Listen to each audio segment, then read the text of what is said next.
He say, she say, we say, I say, hearing out them points of views when I see it my way. Yes it goes, yes it knows, maybe so's, probably not, shoulds and coulds, do's and don'ts, your wills and won'ts is how you rock. Politicians and religions on your house, or are you renting? Is you married? Is you single? Meta interest when you mingle, turn out to be someone you into. So how long before the bed get wrinkled?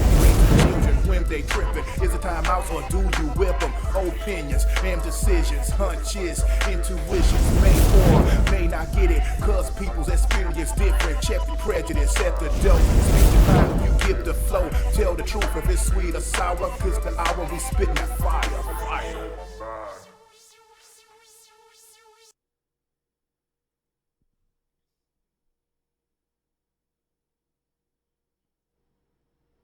Hello, everyone. This is Spitting Fire. Please like, share, and subscribe to the channel. And we're going to be reading the appeal, okay, brief, and this is part 3 of it. Hopefully, this is the last part. It won't be a part 4. So we stopped at page 75, and we're going to take it up from there to 75, and we're going to get to it, okay? So let me show. Okay, there it is. And that is the watermark there, okay? And we're going to sit up there and read this. And it's highlighted for you where I'm going to begin, so let's get it started. The defendant mandate convictions predicate on a violation of California Health and Safety Code must be vacated because the government charged the defendant with a repealed version of the statute that was unconstitutionally vague. Okay? The government charged the defendant with several Mann Act violations predicated on defendant's alleged violation on California Health Safety Code. However, the government charged the defendant under repealed version of the statute no longer in effect. Prior to the jury charge in this case, the defendant notified the court that the jury instructions did not reflect the element of California Health and Safety Code.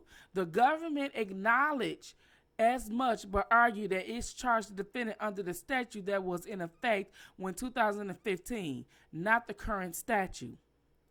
The government had no authority to charge the defendant with a statute that was repealed and inoperable at the time of prosecution. United States versus Chamber case law. In case a statute is repealed or rendered inoperative, no further proceedings can be had to enforce it in pending prosecutions unless competent authority has kept the statute alive for that purpose. In 2015, 120290 of the California Health and Safety Code provides, except in provided in section 120291, or in the case of the removal of an afflicted person in a manner the least dangerous to the public health, any person inflicted with any contagious, infectious, and communicable disease who willfully exposes himself or herself to another, and any person who willfully exposes another person affected with the disease to someone else is guilty of a misdemeanor. The statute was overhauled entirely in 2018 after the California legislature determined that it was inadequate, having been passed during an era of discrimination towards those inflicted with HIV. The current statute bears little to no resemblance to the repealed 2015 version, least of all because it now requires a showing of the specific intent to transmit the disease. Let's read the footnote. The bill analysis of the 2018 enactment sets forth the legislative history and rationale of repealing the version under which the defendant was prosecuted. Although repealed, the government proposed a jury instruction that reflected the element of statute affected in 2015. Apparently, recognizing that the 2015 statute was unconstitutionally vague, the statute included elements of its jury instructed that were not included at the statute and was written by the California legislatures. Thus, the government not only charged the defendant with repealed versions, but rewrote to its liking. Even if the government had the authority to charge the defendant under the 2015 version of 120290, the California Health and Safety Code, the statute did not pass constitutionally muster. Most obviously, the statute is void for vagueness, but on its face, it is applied to the defendant because it simply did not give a person of ordinary intelligence a reasonable opportunity to know what is prohibited, nor did it provide explicit standards to those who apply the statute. Dickerson 604 case law. The statute also lends itself to arbitrary and discriminatory application. Again, the defendant appears to be the first person in California history to be charged under the statute where the alleged victim was not actually infected with the disease during the conduct of that occurred in California. As written, the 2015 law failed to provide adequate definition about what diseases the statute meant to address when it criminalized willful exposure of all alleged communicable diseases, including those not sexually transmitted. The statute is silent on what it meant by willful exposure and makes no mention of whether the defendant could willfully expose someone to a disease without possessing the knowledge of the ability to transmit the disease, or without even knowing his or her has the disease. Indeed, it seems likely that the California legislature repealed the statute in part because of its constitutional vagueness. Just by the way of example, the statute would criminalize passing along cold sores. Nearly 50% of the population has herpes type 1, a communicable disease. Under the 2015 statute, anyone with herpes type 1, also known as cold sores, who kisses another person could be guilty of a misdemeanor if it is inflicted person one have active infection outbreaks and did not pass the disease along to the recipient of the kiss. Under this statute, parents with herpes simplex 1 against 50% of the population would be prohibited of kissing their own children. No one cannot imagine how many arbitration prosecution could take place in this current era of the pandemic if the law was in effect today. If this law was in effect today, the examples of how the statute could be misused for arbitrary and discriminatory purposes abound. In its order, the government faults the defendant through his trial counsel for failing to challenge the indictment and the constitutionality of the statute earlier. The reason is simple. Trial counsel had no idea that the government intended to charge the defendant pursuant to a repealed and operable statute. Although the indictment cites to the statute and note effective 1998, this language did not put the defendant on notice for the government intended to charge him pursuant to the repealed version of the statute. Indeed, the first time trial counsel recognized the issue was prior to the finalization of the jury instructions, when he objected to the government's proposed instruction and did not track the language of the current statute. Contrary to the district court views, the government cited the California statute with the words effective in 1998, did not alert the defense of its intent to charge a repealed statute. Indeed, it was entirely reasonable to assume that the government would not be charging a repealed statute that was clearly unconstitutional, as the California legislature understands. By the Eastern District of New York does not. Defendant has shown good cause for failing to raise the issue earlier. In sum, the Racketeering Act premise on the violation of this repeal and otherwise constitutional statute cannot stand. The government failed to prove the defendant guilty of forced labor of Geronda and Faith based on an isolated sex act that neither victim alleged was forced. The government alleged that the defendant committed the crimes of forced labor when he directed Geronda and Faith to perform an act of oral sex on him on January 23rd of 2010 and January 13, 2018, respectively, where neither Geronda nor Faith characterized an isolated sex act was forced. No rational jury could conclude that the defendant knowingly obtained or agreed to obtain any labor or services from them. These charges are yet another example of the government's transparent effort to stretch a statute far beyond its intended purposes to reach a conduct that cannot no longer be reached by the statute authorities. A conviction of forced labor under 18 U.S.C. requires the government to prove beyond a reasonable doubt that 1. The defendant obtained the labor or services of another person, 2. Through inter alia, threat a serious harm, and 3. The defendant act knowingly, United States versus Marcus case law. I'm right here.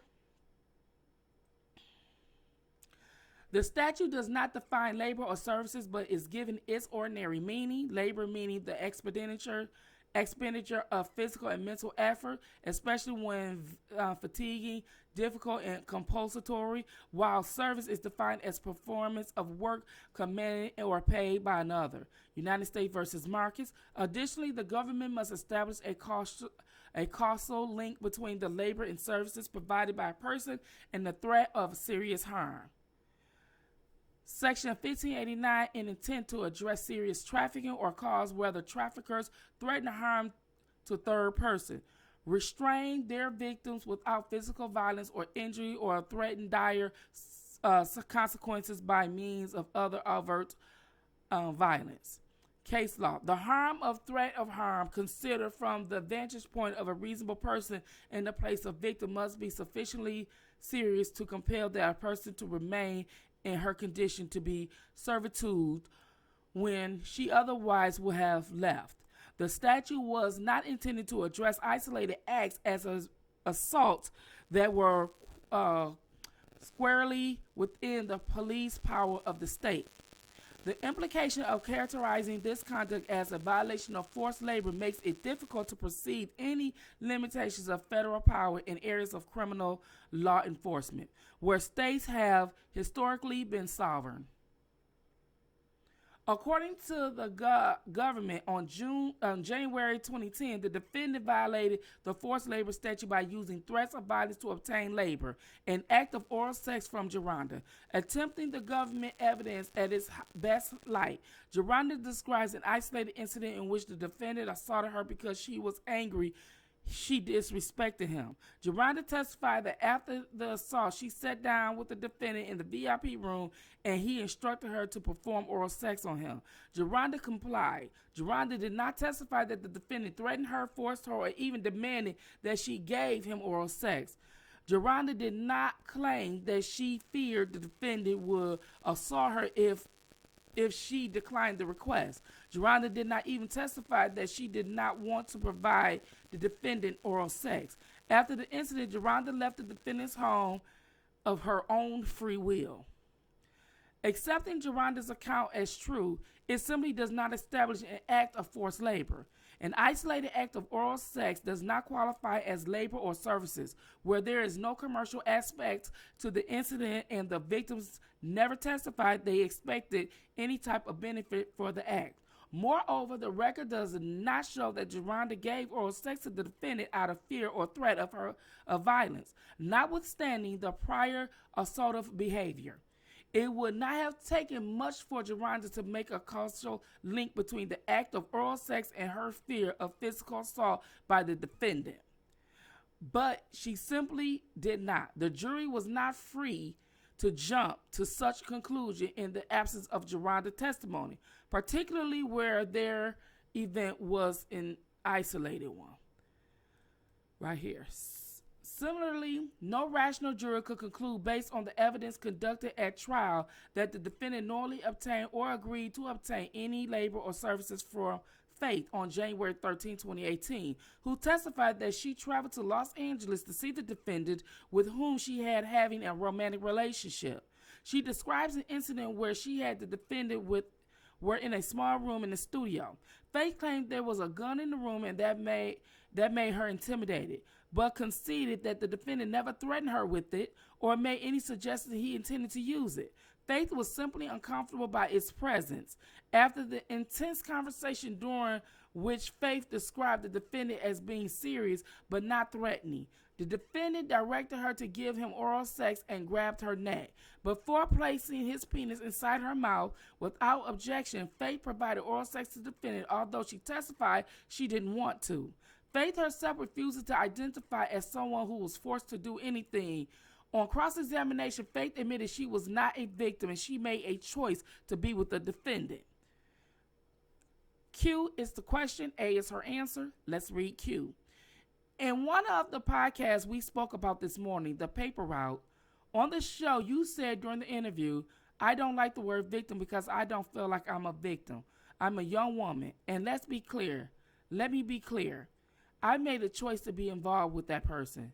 Do I feel like everything he did was right? Hell no. But I had a choice, and that's why I walked away. I did not move in with him. I did not live with him. I did not take any money from him. There is a choice that you have to make. You said that. Correct. You made a choice. Correct. And you're not a victim. Correct. The Forced Labor Constitution was not enacted to remedy isolated occurrences like the one described by Faith. Indeed, it is not even clear from Faith's testimony that she communicated with the defendant that she did not want to give him oral sex. She certainly did not end her relationship with the defendant after this episode. The record failed to reflect a causal link between the isolated act of oral sex and any threat of physical violence. Absent clear expression and congressional intent, courts should resist the urge of transform the force of labor constitute to cover the circumstances alleged in Racketeering Act 6, which bear virtually no resemblance to those paradigmatic forced labor cases and their victims. See United States versus Toviv, whatever. Case law right here. Describing prostitution, forced sweatshops, work, and forced domestic services in a paradigmatic forced labor cases. Geronda and Faith each described the isolated sex acts with the defendant, and they now view as assaultive. The district court contends that the jury was free to see the specific incidents as forced labor in light of other evidence and heard about the defendant's conduct towards women. But the government was not free to bootstrap testimony from other alleged victims and bolster their forced labor theories as to very specific acts charged in the indictment. Geronda and Faith were not living in conditions of servitude through threats and forced labor. They each described a discrete act that at best might have been charged as some type of sexual assault, and even that seems unlikely.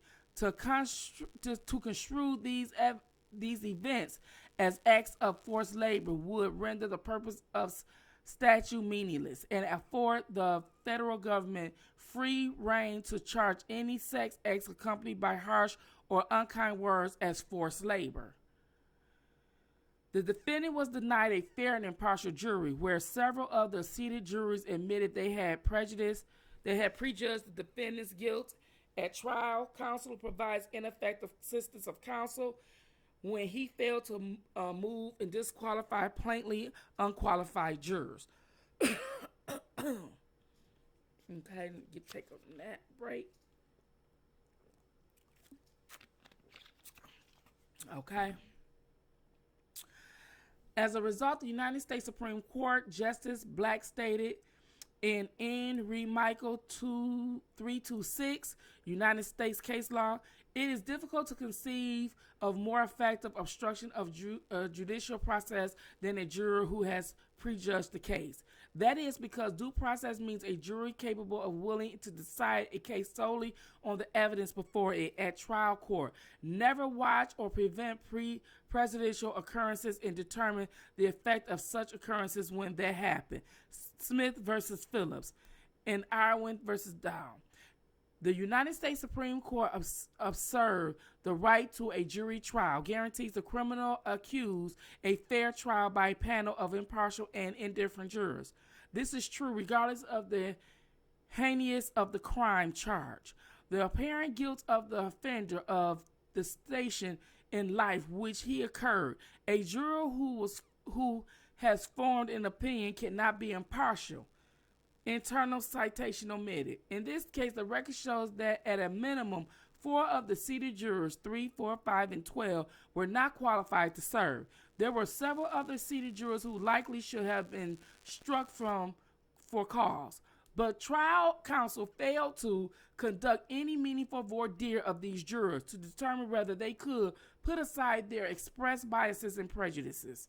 Trial counsel performance was objectively unreasonable when he failed to move to disqualify plainly unqualified jurors and failed to conduct any meaningful voir dire of prospective jurors who expressed their prejudgment of the case.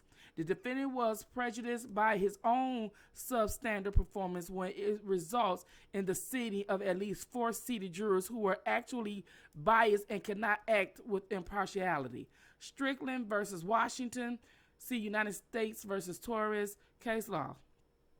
Because of the extraordinary pretrial publicity, the district court directed the parties of jointly prepare a jury questionnaire to probe inter alia, prospectively juror exposed to pretrial publicity. The court invited the parties to review the questionnaire in advance of jury selection and determine whether they could agree that certain individuals could conclude for cause. After completing the process, the parties were left with set of potential jurors of oral voir dire procedures. The court gave both parties the opportunity to pose additional questions in prospective juror. Implicable, the defendant counsel failed to challenge several jurors who ultimately sat on the defendant's jury who were plainly incapable of serving as a fair and impartial juror. Juror number 4 revealed in questionnaire. Question number 39. The charge in this case involved allegations regarding exposure to one or more sexual transmitted disease. Is there anything about such allegations that you would affect your ability to serve as a fair and impartial juror?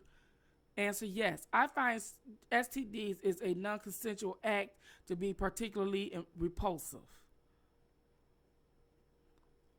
Question 39. Which publicly known person do you least admire?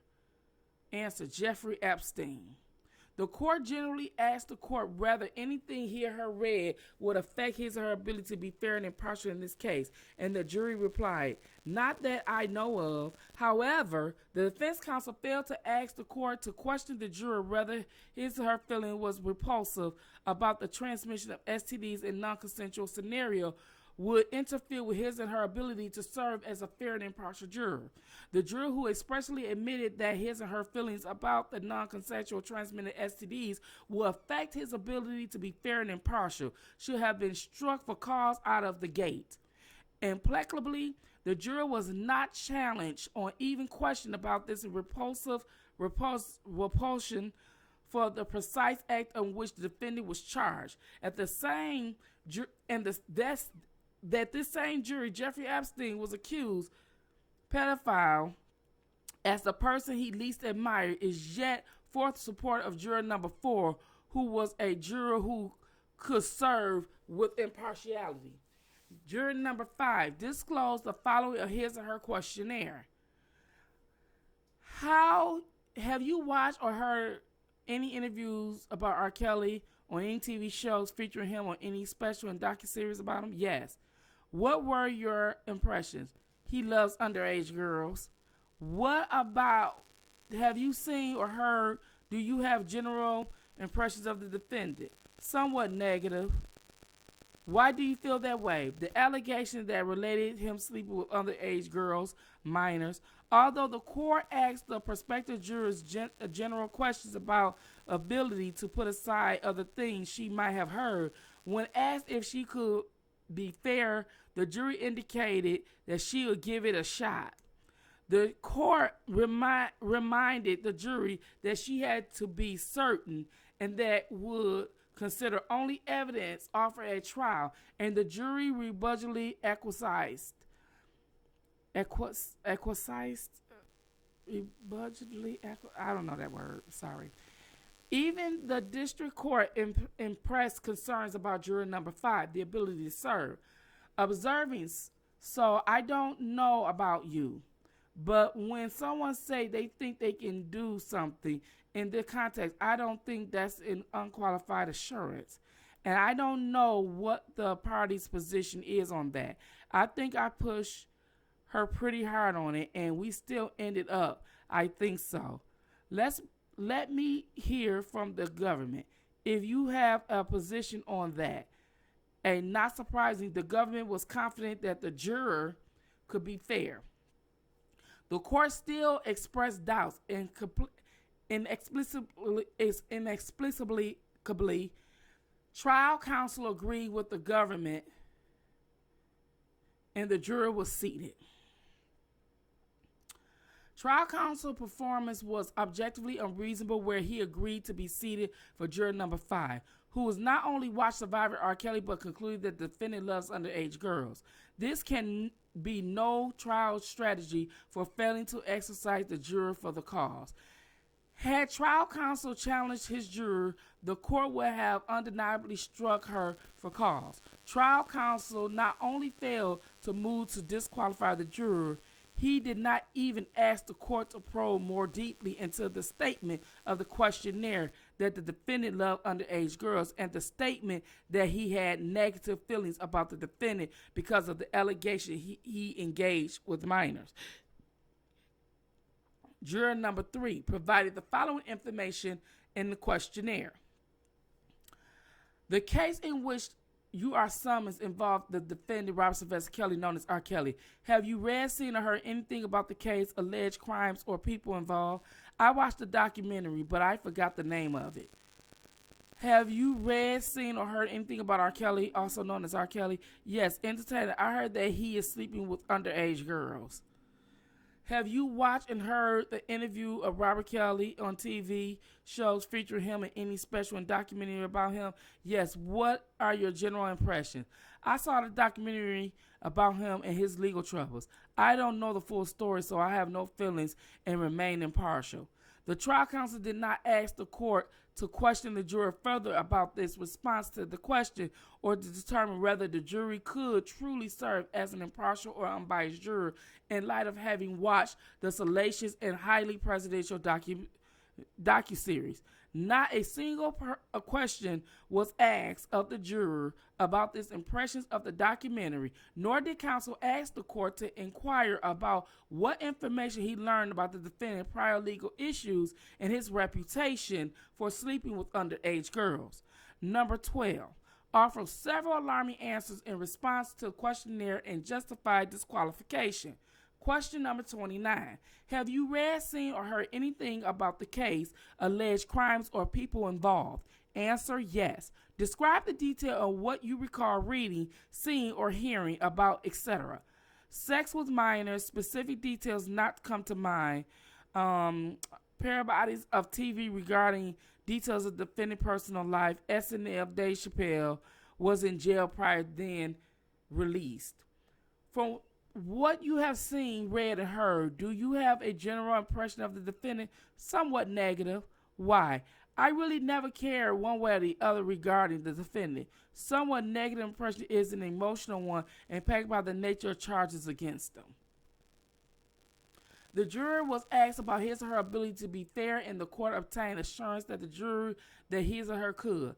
But trial counsel did not bother to ask the court to inquire about the juror's references to the defendant's personal life, sex with minors, or Dave Chappelle SNL skit, which referenced prior allegations against the defendant on videotape, a sexual encounter that depicted him urinating on a minor, a crime for which he was prosecuted.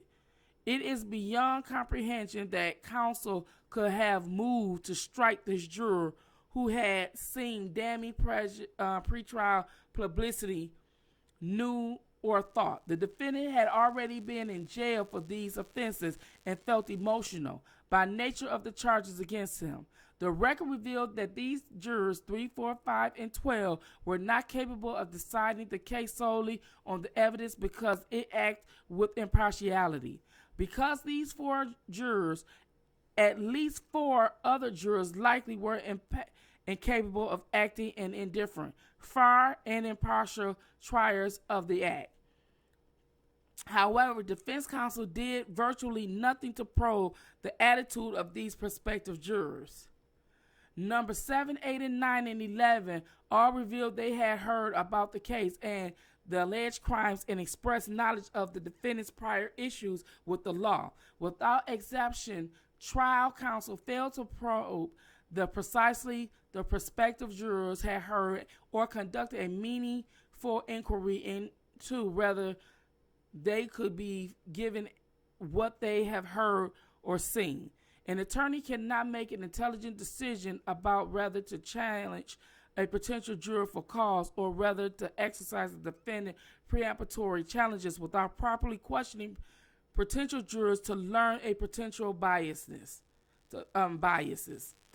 See Connors versus United States. Holding an adequate voir dire is essential to ensure that the prospective juror will be free of bias and prejudice and will perform their duties impartially. Rosales Lopez versus United States. Holding a voir dire plays a critical function in ensuring a criminal defendant the Sixth Amendment right and an impartial jury will be honored. United States versus Blount. Holding a primary purpose of the voir dire is to make possible an impelling of an impartial jury through question that permits the intelligent exercise of challenges by counsel. Under the standard promulgated by Strickland Supra, trial counsel failed to provide effective assistance of counsel to defendant when he failed to strike on unqualified jurors 3, 4, 5, and 12, and overall failed to conduct a reasonable voir dire to probe the state biases on several other seated jurors. To prove a successful claim for ineffective assistance of counsel, the defendant must demonstrate that 1, counsel representation fell below the objective standards of reasonableness, and 2, there is a reasonable probability that but for counsel's unprofessional error, the result of proceeding would have been difficult. Strickland, in this context, the prejudice prong of Strickland is satisfied by showing that the juror was actually biased. Defining actual biases as based in fact or the existence of the state of mind that lead to the inference of a person will not act with entire impartiality. The defendant has satisfied both prongs in the Strickland analysis. As set out above, jurors 3, 4, 5, and 12 expressed views that led to the inference, indeed the certainty, and they would not and could not act with entire impartiality. Trial counsel failed to move and disqualify them was standard. Apart from their own admission, 2 of these seated jurors have seen surviving R. Kelly, which is evidence of based in fact, where no human being could act as a fair or impartial juror after seeing a documentary that painted the defendant as a serial predator. The docuseries was 11 episodes and consists mostly of interviews with alleged victims who graphically detail their sexual abuse. And then let me read 12 of the footnote. In Rule 33 motion, the defendant referred to the district court to the Surviving R. Kelly series, which can be live streamed on several platforms, including Netflix, Amazon Prime. The defendant also embedded the following information communicated in the docuseries was presented at the defendant's trial, but much of it was not, meaning that at least 2 jurors had highly prejudicial information untested by the adversarial process to consider an additional to what was presented at trial. The docuseries highlighted the stories of scores of women who claim have been victims of sexual abuse and offer no countervailing viewpoint. A significant portion of the docuseries detailed allegations against the defendant of sexual abuse of a 14-year-old, including claims of video recording himself urinating on a 14-year-old, for which the defendant was convicted in Northern District, Illinois prosecution. It is nothing short of mind-blowing that the defense counsel acquiesced to the seating of the jurors who came to the case with his highly prejudicial information and no human being could have put aside. For this part, the defendant explained that he has effectively absent throughout the voir dire process, even though juror selection in critical stage of the trial at which the defendant had highly rights to participate. Gomez versus United States. In a sworn declaration attached to the post-trial motion, the defendant explained that he played no role in picking his jury, who had no access to questionnaires which he could not read in any event. He did not participate in any sidebars where prospective jurors were questioned. He did not consent to any juror who had seen the inflammatory docuseries. The defendant had the constitutional right to be present and participate throughout the voir dire process.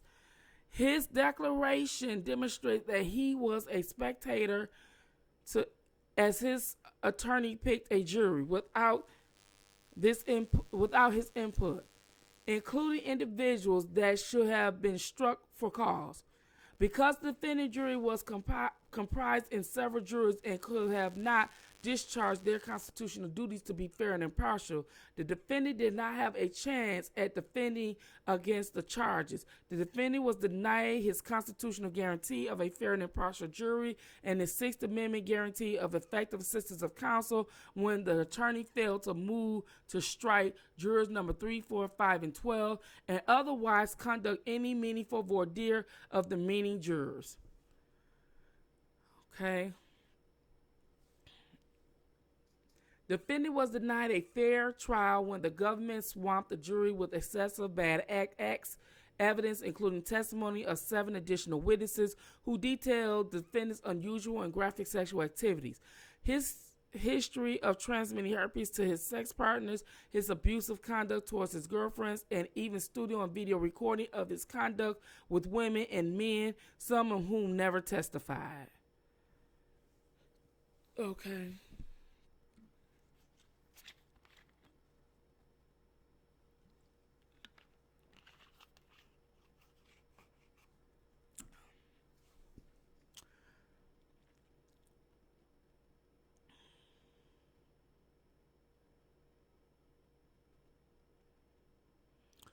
Let's go.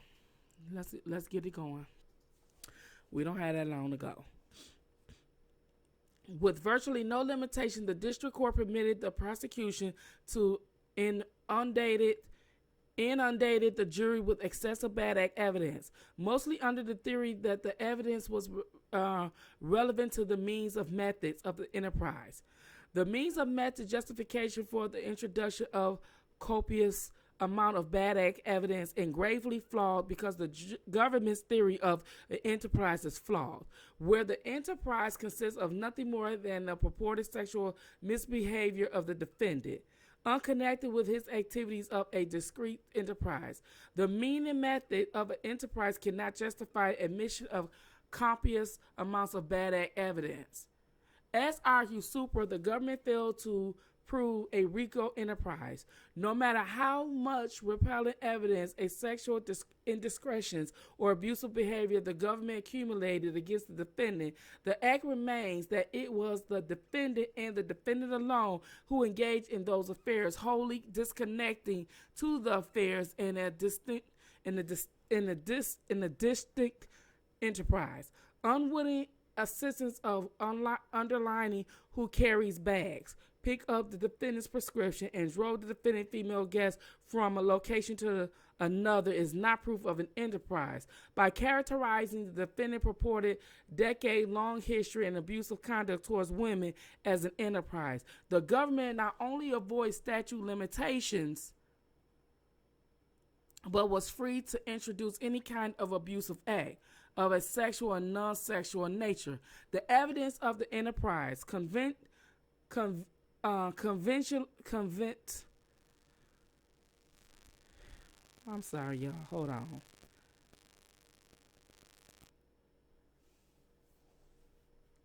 Conveniently avoiding the rule against the admission of propensity evidence. I'm right here. I'm sorry. Hold on. Give me a second, y'all. Ooh. I pulled a muscle, y'all. So y'all gotta give me a second. My neck is, oh my God. Okay. Notwithstanding, the district court was still obligated to conduct a meaningful Rule 403 analysis, which it failed to do.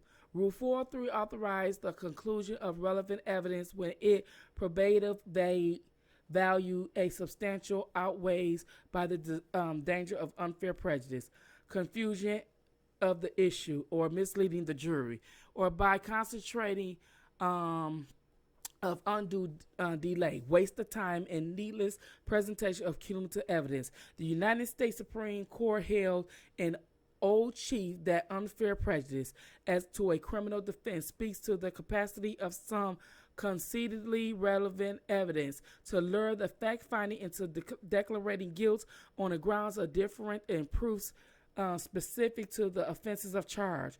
Old Chief versus United States.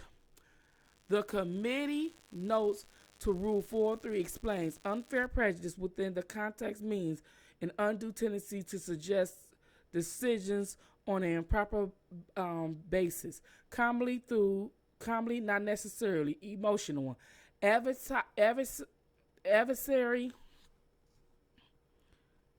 advisory.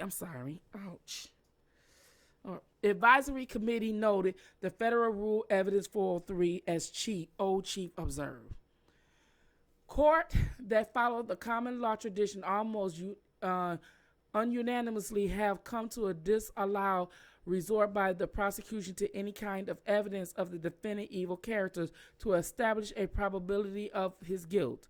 Not that the law invested the guilt with a presumption of good character, but it simply closes the whole matter of character deposition and reputation of the prosecution case of Chief.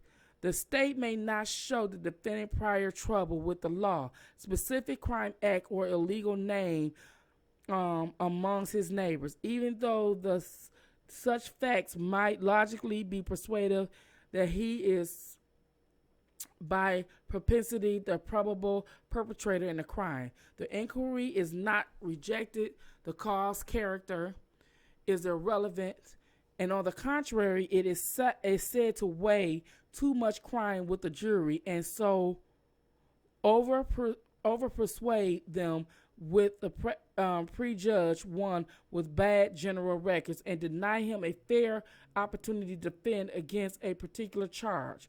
The overriding policy of excluding such evidence, despite its admitted probative value, is not practical evidence that is disallowed.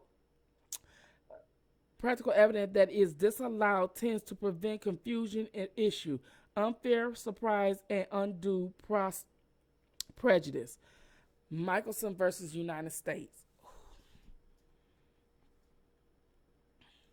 Probative value is also informed by the availability of alternative means to present similar evidence. Specifically, the Supreme Court has advised that the Rule 403 probative value of the item of evidence may be calculated by comparing evidentiary alternatives. Old Chief's case.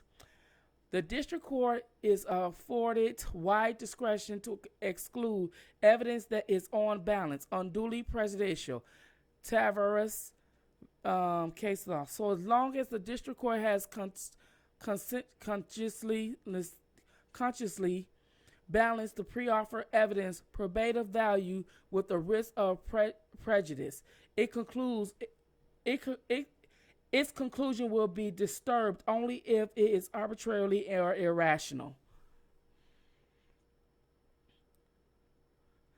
As set out below, the court cannot be consciously balanced with probative value of certain pre-offered government evidence that carry an extraordinary risk of prejudice. A. Excessive STD evidence. The government charged the defendant with committing several racketeering acts based on transportation of Jane and Faith to California and New York with the intent to expose them to herpes in violation of local public health laws. The district court repeatedly noted that under this interpretation of the statute, the government was not required to show the defendant transmitted herpes to Jane and Faith. Mere exposure was sufficient. Even if the district court was correct, there was little justification for allowing massive amounts of evidence, and defendant purportedly spent decades receiving sexually transmitted disease. Through the defendant's personal physical Dr. McGraw, the government presented evidence of defendant's entire medical history concerned the contraction of sexually transmitted diseases backdating to the 90s, including his prior diagnosis with such transmitted diseases as gonorrhea and chlamydia. Dr. McGraw further testified at length about his treatment of the defendant for herpes. In addition to Dr. McGraw's testimony, the prosecution elicited testimony from every person who testified about sexual contact with the defendant about whether the defendant exposed his herpes diagnosis with them. The prosecution also presented testimony that three additional witnesses, Geronda K. and Anna, that the defendant affected the women with herpes, eliciting description of herpes infection symptoms. And if that was not enough, the prosecution offered extensive documentary evidence regarding the defendant herpes treatment and elicit graphic details from multiple witnesses about the symptoms of herpes. The prosecution uttered the word herpes hundreds of times throughout the trial. There was no legitimate basis to bombard the jury with excessive evidence about the defendant's herpes diagnosis or the fact that he had allegedly transmitted the disease to a number of different women.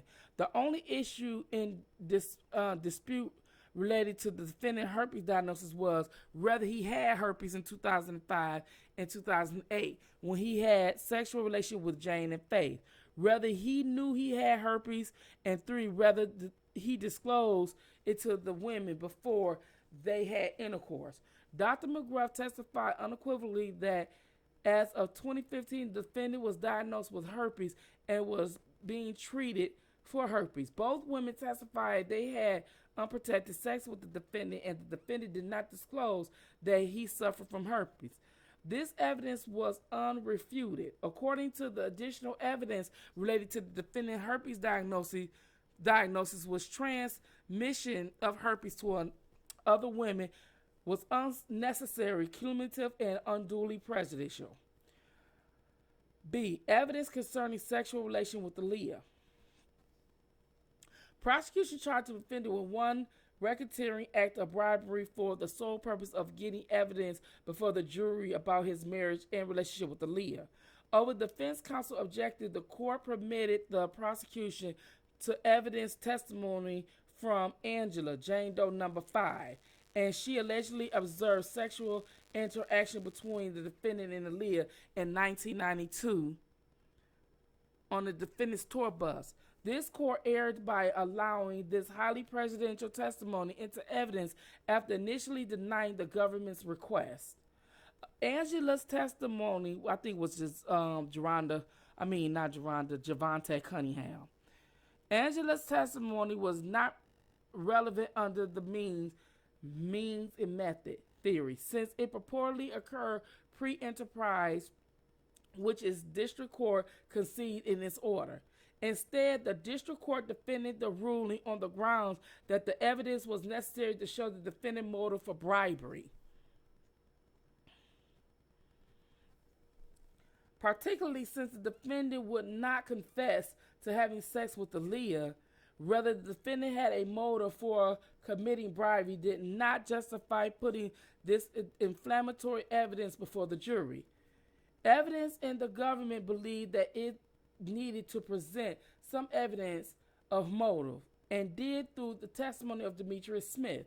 Smith, who insisted in obtaining a false identification card for Aaliyah so she could marry the defendant, testified that in 1994, the defendant told him that Aaliyah was in trouble and thought that she was pregnant. Smith further testified that the decision to marry Aaliyah's was to make so the defendant could avoid legal issues. The government had plenty of motive evidence to present and had no need for the widely presidential testimony of Angela's that had not corroborated by anyone. As such, it was an error to allow Angela to testify about her alleged observation on the bus in 1992. Testimony from Addie, Alexis, Kay, Anna, Angela, Lewis, and Alex. The court permitted that the government to present a whopping 7 additional witnesses to testify about graphic, uncharged, bad act evidence concerning dozens of sexual encounters with the defendant. In its order, the district court set out to detail a county of the testimony of Addie, Alex, Kay, Anna, and Angela, Lewis, and Alex.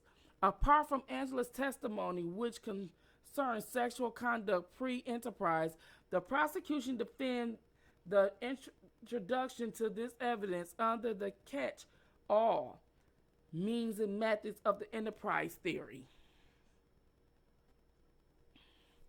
As argued above, whether the defendant and the defendant alone was the enterprise, the means and method justification for the introduction of the copious amount of bad act evidence is simply a free pass at introduction, unlimiting bad acts evidence related to the defendant alleged sexual misdeeds and abusive conduct. This circular logic returned us to an overreaching defect in which prosecution, namely that it was a prosecution of the defendant bad act character, an unpunished sexual misdeed. It had nothing to do with punishing or preventing the conduct of an enterprise. The district court suggests that Addie's testimony about her sexual acts with the defendant was probative of the enterprise, but failed to explain how or why. Addie testified that when she was 17 years, she went on one of the defendant's concerts. The defendant announced from the stage that only women over 18 could come backstage, and she did not go backstage because she had no identification. According to Addie, 2 bouncers asked if she wanted to get the defendant's autograph, but did not ask their age before bringing them backstage to the defendant's dressing room. According to Addie, the defendant provided her autograph and engaged her and her friend in sexual activity. Indeed, the way Addie tells it, the defendant forcefully assaulted her in the dressing room. No one was present for the sexual activity other than the defendant and her friend. The testimony added nothing to the government's theory of an enterprise, particularly where there is unclear of the mysterious bouncers ever worked for the defendant. And Addie admitted that they would have had no idea she was 17 years old rather than 18. Indeed, all of the other bad acts testimony that came from Alexis, Angela, Lewis, and Alex was designed to put before the jury evidence of defendant's propensity to engage in prohibited sexual activities with minors. It shed no light on the existence of the enterprise. While there was some vague testimonies that nevertheless bouncers or associates invited young women backstage or passed along the defendant's phone number, there was no testimony that these nameless individuals had any knowledge that these young people were minors rather than 18 years old. If the enterprise is formed simply because members of the rock star or rapper entourage invite teenage girls backstage to meet the artist, the government should be overloaded with RICO prosecutions against recording artists. That a bouncer allow a 17-year-old backstage after